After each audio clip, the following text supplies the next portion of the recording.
that's it. Where is he? Perhaps he's forgotten.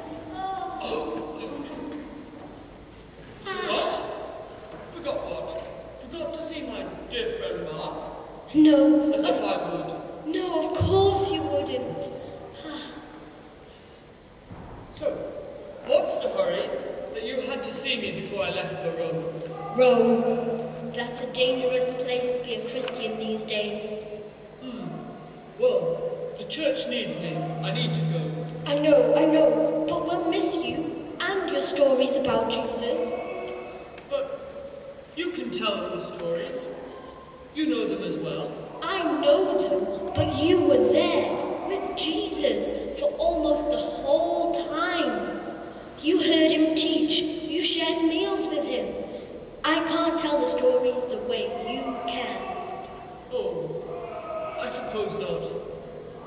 So, I want you to tell them, and I'll write them down in your words. Then, when you're gone, we'll still have your stories.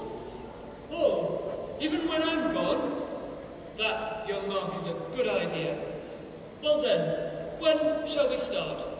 How about the beginning? How did it start? How did you meet Jesus?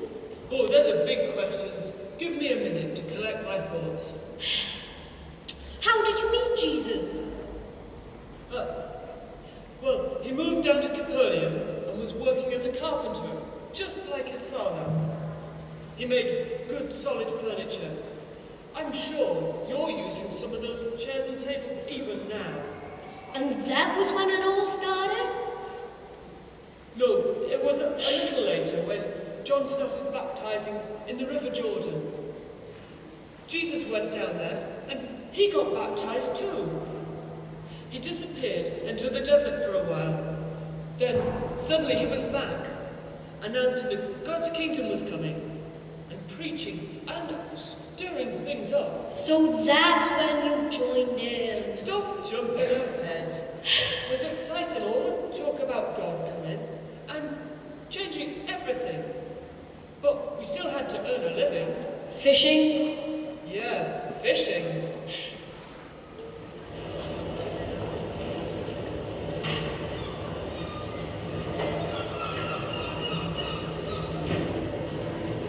How's that net holding out? There's a couple of holes in it that'll need mending before tomorrow morning. I'll get on with that while you sort out lunch.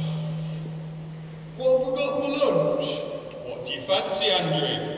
A nice bit of roast lamb. Roast lamb?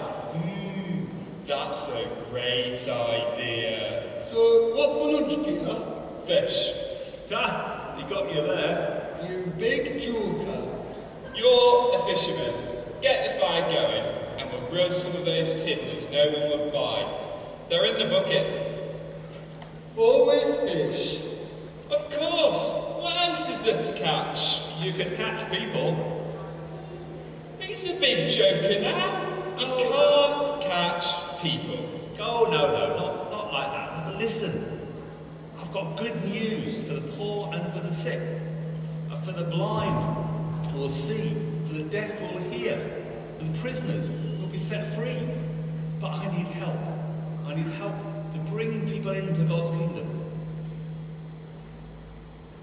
But if you're going to do all that, why do you need us? Good point. Now, you see that net over there, the big one? Would you go out fishing with that just by yourself? No, of course not. One person can barely lift that net. No, you need a couple of boats and a good crew in each of them. Say, half a dozen in each boat.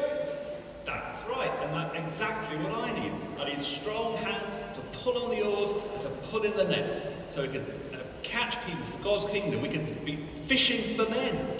Fishing for men. That's right. Leave your nets, follow me, and we'll fill God's nets full of people. Be a change from fish. I can guarantee that.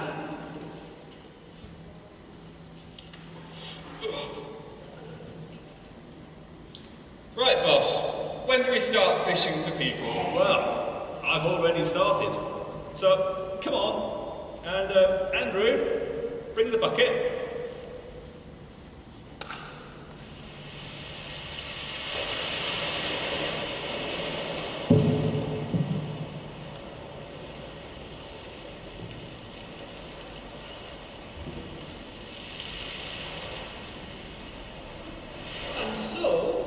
we started following Jesus, something I've been doing ever since. So, what happened then? All this talk about fish has made me hungry. Why don't we carry on after lunch? That is a very good idea. Come on then.